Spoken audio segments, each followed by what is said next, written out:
राम राम जी दोस्तों। आज हम आपके साथ एक बहुत विशेष मुद्दे पे बात करने जा रहे हैं।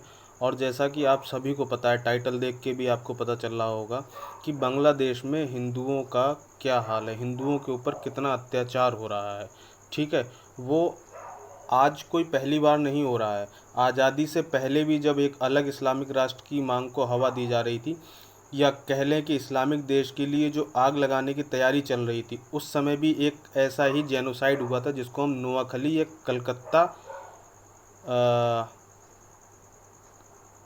किलिंग के नाम से जानते हैं। ठीक है, नोआखली में जो हिंदुओं का नरसंहार किया गया था और हमारी माता बहन बेटियों के साथ जो वहशीपन हुआ था, उसका विरोध आज तक किसी ने भी, जो सो कॉल्ड सेकुलरिज्म के नेता हैं, जिन्होंने लबादा ओढ़ रखा है, जिन्होंने सेकुलरिज्म के नाम पे हिंदुओं को इतना प्रताड़ित किया है, वो लोग आज तक कभी उस नोआखली पर नहीं बोले। उनकी नापुंसकता इस बात का भौतिक प्रमाण है कि उन्होंने कभी नोआखली पर कोई बात नहीं की। उसी प्रकार आज आज़ादी के 75 साल बाद भी उसकी पुनरावृत्ति हमें बांग्लादेश में देखने को मिल रही है। और बांग्लादेश ही क्यों, अभी कुछ समय पहले हमारे खुद के देश में, हमारे देश भारत में, संदेश खाली में भी यही हुआ।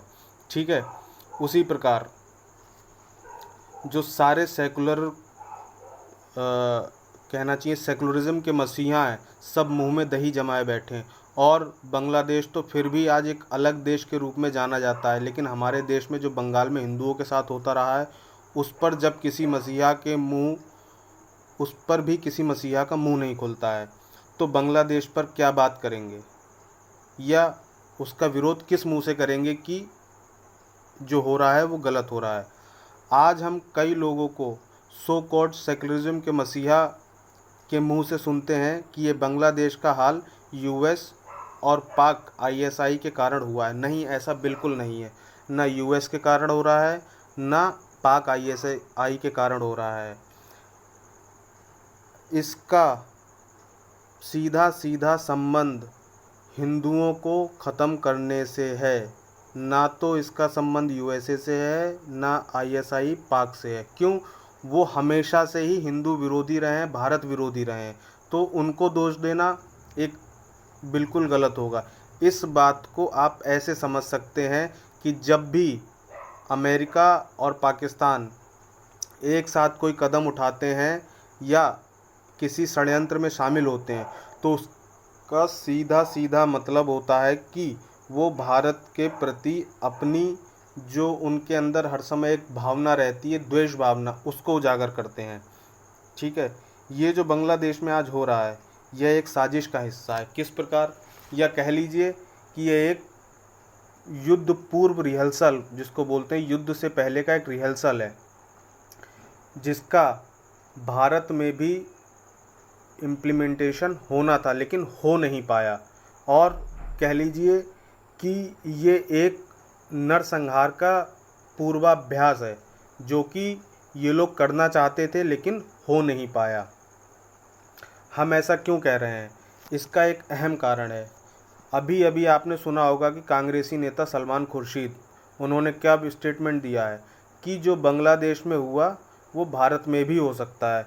उसी प्रकार पंजाब के मिमिक्री आर्टिस्ट भगवंत मान क्या बोल रहे हैं, ऑन रिकॉर्ड लाइव मीडिया पे क्या बोल रहे हैं कि जिस तरह से शेख हसीना को बांग्लादेश छोड़कर भागना पड़ा है, हो सकता है उसी प्रकार मोदी जी को भी भागना पड़े। तो आप इसी से अंदाज़ा लगा सकते हैं कि ये लोग कितने बड़े देशभक्त हैं, राष्ट्रवादी हैं। जो अपने आप को सेकुलरिज्म का मसीहा बोलते हैं, उनके मुंह में विरोध करने के लिए इस बात की ज़बान नहीं है कि जो बांग्लादेश में हिंदुओं के साथ हो रहा है वो एक जघन्य अपराध है। कोई इंटरनेशनल मीडिया, कोई ह्यूमन राइट्स वाला, कोई इस पर बात नहीं करेगा। इस मसले पर बात करने के लिए किसी के मुंह से एक शब्द नहीं निकलेगा।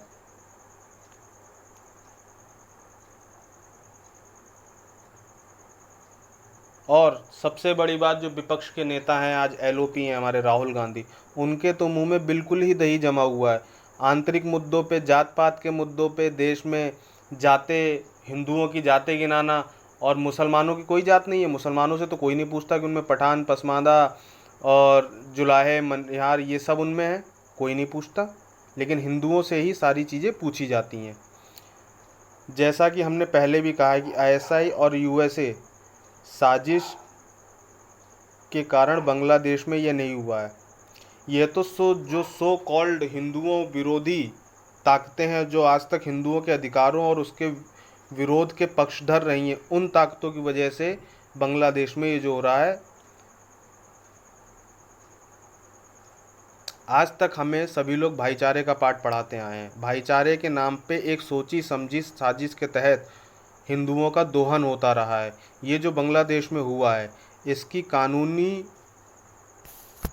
ज़मीन कांग्रेस की सरकार में पहले ही वक्फ बोर्ड के रूप में तैयार की जा चुकी थी, जो मुसलमानों के लिए पूरी तरीके से एक कानूनी प्रक्रिया के तहत उनकी मदद करता था वक्फ बोर्ड के रूप में, और वो लोग सफल भी हो रहे थे। लेकिन जैसे ही वर्तमान सरकार बीजेपी ने वक्फ बोर्ड में संशोधन की बात कही, वैसे ही जितने सेकुलरिज्म के मसीहा इन सबके कीड़े काटने लगे, इन सबके दिमाग में चक्कर आने लगा इनको कि अरे इनका जो प्राकृतिक या परंपरागत वोट बैंक है, या जो ये पाक अधिकृत आईएसआई और पाक अधिकृत जो हमारा कश्मीर है, और जो